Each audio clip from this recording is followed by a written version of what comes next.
देखिए 24 कल बता दिए थे हम, शांति से ध्यान दीजिए। 24 कल बता दिए थे। 25 नंबर एकदम इजी प्रश्न है, जैसा कि पिछले आप लोग बना चुके हैं। चेंज इन रेशियो निकालना है और गुडविल का समायोजन करना है, ठीक है। 26, 27, 28 ये तीनों भी आसान है, जिसमें कहता है सिर्फ रिवैल्यूशन अकाउंट बनाने के लिए। तो रिवैल्यूशन अकाउंट बनाने का मतलब कि संपत्ति दायित्व के मूल्य में कमी वृद्धि को दर्शाना है। जैसा कि आपने 24 नंबर सवाल बनाया था ना, 24 बनाया था, और पीछे देखिए 16 ये सब बनाया था ना, 17, 18 ये सब, जिसमें आपको रिवैल्यूशन अकाउंट्स बनाना था। तो रिवैल्यूशन अकाउंट बनाने वाला सवाल बताए हैं, वैसे आप लोग बना लीजिएगा। पहले बनाइए, नहीं बनेगा तो फिर कहिएगा, बता देंगे, ठीक है। आप स्वयं बना सकते हैं। अब सीधे एक बार हम 29 नंबर सवाल बताते हैं, जिसमें एक ही पॉइंट है रिवैल्यूएशन वाला बात, लेकिन उसमें थोड़ा दिमाग लगाने वाला बात है, इसीलिए ये बता देते हैं। 29 नंबर में देखिए क्या कहता है कि आशा, रीना और चाहत 3 साझेदार थी, 2-1 अनुपात में लाभ हानि बांटती थी। 31 मार्च को 2020 में उनका चिट्ठा दिया हुआ है। लायबिलिटी साइड में बांटने वाला जो आइटम है उसमें एगो जनरल रिजर्व है, जिसको साझेदार पुराने अनुपात में क्या कर लेते हैं, बांट लेते हैं। तो सिर्फ जनरल रिजर्व है बांटने वाला बात। उसके बाद 1 अप्रैल 2020 से आशा, रीना, चाहत ने भावी लाभों को बराबर बराबर बांटने का निर्णय लिया है और निम्न सहमति हुई कि फर्म के ख्याति का मूल्यांकन 1.5 लाख पर किया गया। जब ये ख्याति का मूल्यांकन वाली बात है, एडजस्टमेंट में दिया रहता है, तो फिर उसको हम लोग चेंज इन रेशियो में गुडविल का समायोजन करते हैं।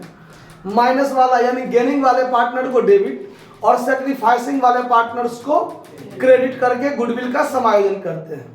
और एक पॉइंट है रिवैल्यूएशन अकाउंट से संबंधित, जिसमें कहता है कि डूबत ऋण 40,000 के थे और देनदारों पर संदिग्ध ऋणों के लिए 5% प्रावधान भी करना है। और दूसरी बात, एसेट्स साइड में देखिए विविध देनदार 2,60,000 का है और उसमें प्रोविजन फॉर डॉटफुल डेब्ट्स 20,000 का दिया हुआ है ना। तो फिर अगर मान लीजिए देनदार में से प्रोविजन फॉर डॉटफुल डेब्ट्स भी घटा हुआ है और फिर आपको कहता है कि डूबत ऋण 40,000 का था और 5% फिर प्रावधान भी करना है, तो इसका समायोजन हमने आपको जब फाइनल अकाउंट पढ़ाया था 11वीं में, उसमें भी इस टाइप का एडजस्टमेंट हुआ करता था। तो इसको हम लोग कैसे करते हैं उस पर ध्यान दीजिए। तो उस पर ध्यान देने से पहले सबसे पहले तो गुडविल वाला एडजस्टमेंट पहले कर लेते हैं, फिर इस पर ध्यान देंगे। तो सबसे पहला काम होगा हमारा calculation of change in ratio ज्ञात करना, जिसको हम लोग कैसे निकालते हैं देखिए। इसमें पार्टनर का नाम लिखते हैं, old ratio, new ratio, change in ratio. 3 साझेदार है, आशा, रीना और चाहत, ठीक है। पुराना अनुपात है 2-1, 2/5, 2/5, 1/5। नया अनुपात हो गया बराबर बराबर, मतलब 1/3, 1/3, 1/3। चेंज इन रेशियो निकालिए 15, 6 में से 5 गया तो 1/15, ये सेक्रीफाइस हो रहा है। फिर 15, 6 में से 5 गया 1/15, ये भी सेक्रीफाइस कर रहा है। और 15, 3 में से 5 गया -2/15, ये गेन कर रहा है। क्लियर बात। अब हमको एडजस्टमेंट ऑफ गुडविल करना है, एडजस्टमेंट ऑफ गुडविल करना है, जो 1.5 लाख का है ना, है। तो आशा का हिस्सा क्या होगा देखिए, आशा शेयर हो जाएगा 1.5 लाख गुने 1/15 तो 10,000। रीना शेयर 1.5 गुने 1/15, तो ये भी 10,000। और चाहत शेयर 1.5 गुने 2/15 ना, 2/15। तो इसको जब आप काटिएगा तो ये हो जाएगा आपको 20,000। 20,000 क्लियर। अब इसके लिए जब हम जर्नल एंट्री बनाएंगे इस पॉइंट के लिए, तो देखिए जर्नल एंट्री हम यहीं से बनाना शुरू करते हैं, फिर वहां तक हमको हो जाएगा। सबसे पहले journal entry in the books of the firm, यानी फर्म के पुस्तक में जर्नल एंट्री बनाएंगे। तो जो गेन किया है उसको डेबिट करते हैं, तो Chahat capital account DR, Chahat capital account DR to Asa's share capital, Asa's capital account, और to Reena's capital account, Reena's capital account. यहाँ 20,000, यहाँ 10,000 और यहाँ भी 10,000। तो ये तो गुडविल के एडजस्टमेंट का एंट्री हो गया, इसमें नहीं कोई दिक्कत है। अब चलिए, अब बात चूंकि जर्नल एंट्री बनाने के लिए कहता है, तो जर्नल एंट्री में आपको जनरल रिजर्व देखिए 2 लाख का है जो लायबिलिटी साइड में है, इसको भी बांटकर समाप्त करना होता है। तो बांटकर समाप्त करना होता है, तो जनरल रिजर्व रहने पर क्या बनाते हैं entry, general reserve account DR, general reserve account DR to Asa's capital account, to Reena's capital account. बोलिए नहीं आप लोग, चाहत कैपिटल अकाउंट। 2 लाख रुपया है, 2 लाख को 2:1 अनुपात में बांटना है, तो ये हो जाएगा 80,000, 80,000 और 40,000 हो गया। अब उसके बाद एगो है रिवैल्यूशन अकाउंट से संबंधित बात। तो रिवैल्यूशन अकाउंट से संबंधित बात में देखिए इसमें क्या हो सब होगा उस पर ध्यान दीजिए। इसको समझाने के लिए हम आपको इस तरीका से बताते हैं कि देखिए, हम आपको जब फाइनल अकाउंट बताए थे उस समय में पूरा क्लियर बताए थे कैसे होता है। देखिए, मान लीजिए आपका ये ट्रायल बैलेंस है, ट्रायल बैलेंस है, जिसमें आपका डेटर जो है वो 2,60,000 है। कितना है? बैलेंस शीट में दिया हुआ है 2,60,000।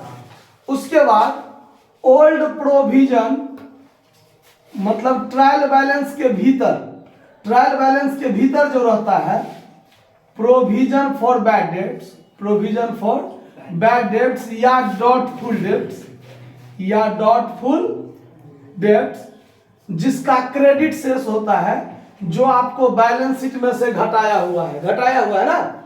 देखिए लिखा हुआ है ना प्रोविजन फॉर डॉटफुल डेट 20,000, तो ये पिछले साल का प्रोविजन फॉर डॉटफुल डेट्स है ना, जिसका क्या होता है ट्रायल बैलेंस में इसका डेबिट होता है और इसका क्रेडिट होता है। और एडजस्टमेंट में क्या है, देखिए एडजस्टमेंट में है कि आपका बैड डेट्स जो है, बैड डेट्स वो है आपका 40,000 का, और न्यू प्रोविजन जो में रहता है, एडजस्टमेंट में रहता है new provision for bad debts, इस टाइप से बैड डेट्स उर्दू में लिख दिए हैं 5%। समझ में आया बात? इतना बात दिया हुआ ना। हम लोग इसको कैसे करते थे बैलेंस शीट में और PL अकाउंट में एडजस्टमेंट, उस पर ध्यान दीजिए। यहां पर हम आपको दिखाते हैं बैलेंस शीट का एसेट्स साइड, बैलेंस शीट का, जिसमें हमारा डेटर होता था 2,60,000, जिसमें से लेस करते थे हम फर्दर बैड डेट्स। जो ट्रायल बैलेंस में रहता था ओल्ड प्रोविजन वो नहीं लेस करते थे, नहीं लेस करते थे, हमारा जो फर्दर बैड डेट्स होता था एडजस्टमेंट में उसको लेस करते थे। तो यहां पर हम लिखेंगे बैड डेट्स, जो हमारा 40,000 का बैड डेट्स है वो है, घटा के बच गया 2,20,000। कितना बचा? 2,20,000 और 5% प्रावधान है न्यू प्रोविजन, तो ये भी बैलेंस शीट में घटता था। न्यू प्रोविजन 5%, इसका 5% 11,000 घटा तो 2,09,000 बैलेंस शीट में यही ना बचता था कि नहीं बचता था आज।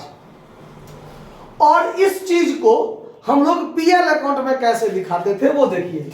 यहां पीएल अकाउंट में हम दिखाते हैं, डेबिट साइड में हम लोग करते थे टू बैड डेब्ट्स, तो बैड डेब्ट्स कितना 40,000 जो फर्दर बैड डेब्ट्स होता था। फिर इसमें न्यू प्रोविजन ऐड करते थे, न्यू प्रोविजन ऐड करते थे कितना 11,000 तो जोड़ के कितना होता है 51,000, जोड़ के कितना हुआ 51,000। और हमारा ओल्ड प्रोविजन जो ट्रायल बैलेंस के भीतर होता था, ट्रायल बैलेंस के भीतर होता था, वो इसमें से हम लेस करते थे, ओल्ड प्रोविजन करते थे ना लेस। याद कीजिए फाइनल अकाउंट 20,000 इसमें से घटा दिए, तो वास्तव में हमारा कितना हुआ घाटा पीएल में 31,000 घाटा हुआ ना, इससे ज्यादा तो नहीं हुआ।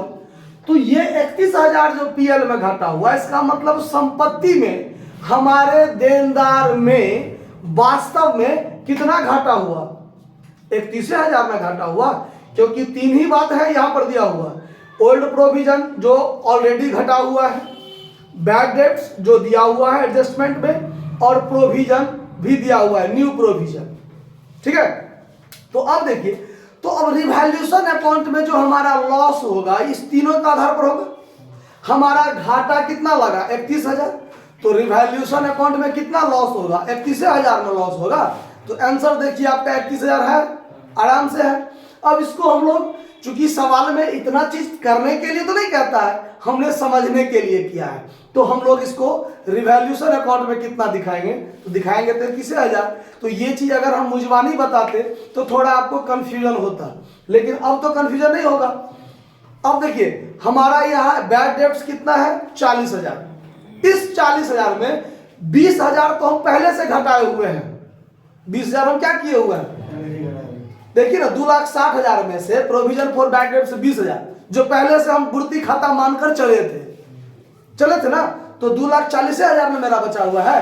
अब सवाल में स्पष्ट क्लियर कर दिया कि 40,000 मेरा बुरा है, तो 40,000 में 20,000 तो हम ऑलरेडी पहले से मान के चले हैं कि हमारा बुड़ेगा, तो हम और बैड डेब्ट्स कितना घटाएंगे 20,000 में घटाएंगे, तो 2,40,000 बचा हुआ है, उसमें से 20,000 घटाएंगे तो 2,20,000, 2,20,000 तो 20,000 हमारा और बैड डेब्ट्स हुआ, हमारा और फर्दर बैड डेब्ट्स 20,000 हुआ, और 2,20,000 जब बचा उसका फिर 5% प्रावधान करना है, तो हमको 11,000 प्रावधान करना है ना। तो कहने का मतलब जब हम सवाल बनाएंगे तो कैसे इसको रिवैल्यूएशन अकाउंट में लिखेंगे वो देखिए। तो अब यहां पर हम एंट्री बनाएंगे, रिवैल्यूएशन अकाउंट दिया to further bad debts, further bad debts कितना दिखाएंगे, फर्दर बैड डेब्ट्स अकाउंट हम 20,000 दिखाएंगे। क्यों, तो 2,60,000 में से 20,000 प्रावधान मेरा पहले से है, तो फर्दर वो प्रावधान क्यों हुआ है, हमारा बुरेगा इसीलिए ना, हमारा बुरने की संभावना है इसीलिए ना हमने उसको बैड डेब्ट्स का प्रोविजन किया है, और हमारा 40,000 बुरा, तो 20,000 तो हम ऑलरेडी पहले से किए हुए हैं, तो वो समाप्त कर देंगे। फर्दर बैड डेब्ट्स मेरा कितना 20,000, तो वो फर्दर बैड डेब्ट्स हमारा एक्स्ट्रा कितना 20,000, और 2,40,000 में से फिर 20,000 घट गया, अब 2,20,000 बचा। अब हमको न्यू प्रोविजन भी करना है, अब हमको करना है new provision for bad debts कितना, तो 11,000 करेंगे हम। यहां पर यहां थोड़ा दिखा देते हैं, 40,000 में से 20,000 हमारा ओल्ड प्रोविजन है ना, वो घटा के 20,000 ही हमारा फर्दर बैड डेब्ट्स होगा। ठीक है, तो हमारा रिवैल्यूएशन अकाउंट में लॉस हुआ कितना 31,000। अब इस लॉस को हम लोग क्या करेंगे, कौन बांटेगा, साझेदार बांटेगा। किस अनुपात में बांटेगा, पुराने अनुपात में बांटेगा। तो यहां पर लिखेंगे